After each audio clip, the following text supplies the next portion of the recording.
तो इस चैनल पर ऐसी ही हॉरर वीडियो अपलोड करता हूँ।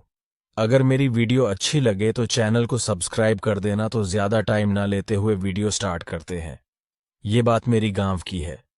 जब मैं छुट्टियों में गांव घूमने गया था, मेरे गांव में एक पुरानी खंडहर हवेली है जिसमें करीब 65 सालों से वहां कोई नहीं रहता।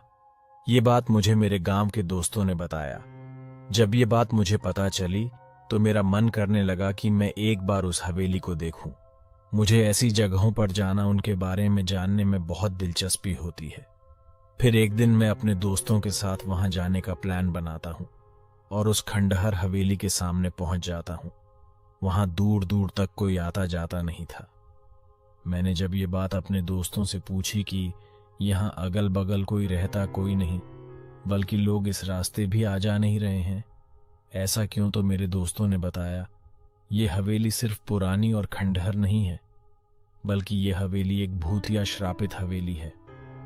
मैं बोला, ऐसा तुम इतने यकीन से कैसे कह सकते हो? मेरे दोस्तों ने कहा, यहां पूरे गांव का यही मानना है।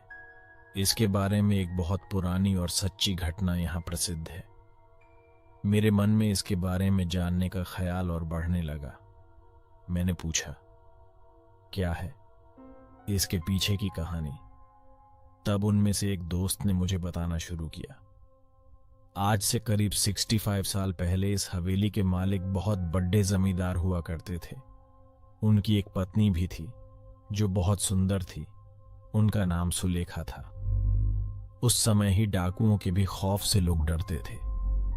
डाकुओं की टुकड़ी जिस गांव में भी घुसती थी, उस गांव को पूरी तरह बर्बाद कर देती थी।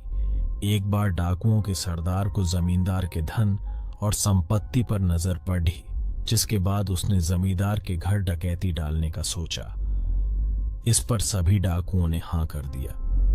फिर एक दिन वो भी हो गया जो जमींदार ने कभी सोचा भी नहीं होगा। डाकुओं ने एक दिन जमींदार के हवेली पर रात में डकैती मार दी।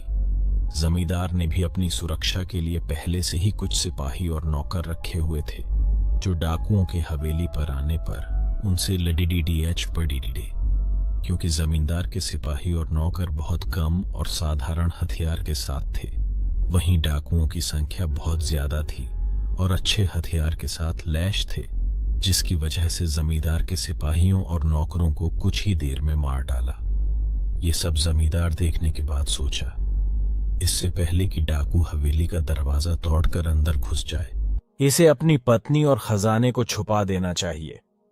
फिर उसने उस खजाने को एक हवेली में ही किसी खुफिया जगह पर छुपा दिया और अपने पत्नी को एक कमरे के अंदर एक और खुफिया कमरे में छुपा दिया और बाहर से कमरा बंद कर दिया। इसके बाद कुछ ही देर में डाकू हवेली का दरवाजा तोड़कर अंदर घुस गए, जिसमें जमींदार की मौत डाकुओं के हाथों हो गई। पर जमींदार ने मरते मरते अपने खजाने का पता उन डाकुओं को नहीं बताया। डाकुओं ने खजाने को बहुत खोजा पर वो नहीं मिला। फिर डाकू वहां से हवेली की कीमती सामानों को लेकर वहां से चले गए, पर जमींदार की पत्नी जो एक खुफिया कमरे बंद थी, उसका पता किसी को नहीं था। उसकी पत्नी बहुत चिल्लाई, लोगों को बुलाने की कोशिश की, कमरे के दरवाजे को तोड़ने कोशिश की, पर वो अंत तक कुछ नहीं कर सकी और भूख प्यास से वो तड़प कर वहीं मर गई।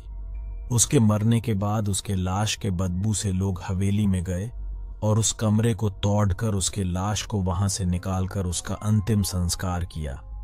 कहा जाता है कि आज भी वो अपने पति का इंतजार उस कमरे करती है।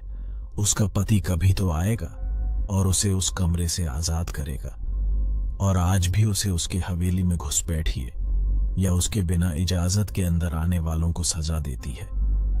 आज भी श्रापित है वो हवेली। मैंने अपने दोस्तों ये कहानी सुनकर उन पर विश्वास नहीं किया। मैंने पूछा, क्या यार, तुम लोग भी न कब की बात आज तक लेकर बैठे हो? इसका कोई सबूत है तुम लोगों के पास? तो उन लोगों ने बोला, कुछ लोगों ने इस हवेली में जाने की और वहां रुकने की गलती की थी, जो आज तक इस सदमे को भूल नहीं पाए हैं। मैंने पूछा, ऐसा क्या हुआ था उन लोगों के साथ इस हवेली में? तब दोस्तों ने मुझे बताया एक बार एक अपराधी जेल से भाग जाता है और इस हवेली में आकर छुप जाता है। उसके बाद कोई कुछ नहीं जानता कि उस हवेली में उसके साथ क्या हुआ था। बस दूसरे दिन उस अपराधी की लाश उस हवेली में मिली। मैंने बोला, यह हादसा भी हो सकता है। तो उन लोगों ने कहा, एक बार एक चरवाहा उस हवेली में एक रात रुकने के लिए रुक जाता है, जो सुबह जिंदा उस हवेली से तो बाहर आ जाता है, पर अपना मानसिक संतुलन खो देता है। तब से वो आज तक पागल है। ये सब बातें सुनकर मेरी हिम्मत नहीं हुई उस हवेली के अंदर जाने की, इसलिए हम लोग वहां से घर चले गए और दोबारा फिर मैं कभी उस हवेली को देखने नहीं गया। तो ये थी आज की कहानी। उम्मीद है आपको पसंद आई होगी। पसंद आई हो तो लाइक और चैनल को सब्सक्राइब करके जाना। बाय।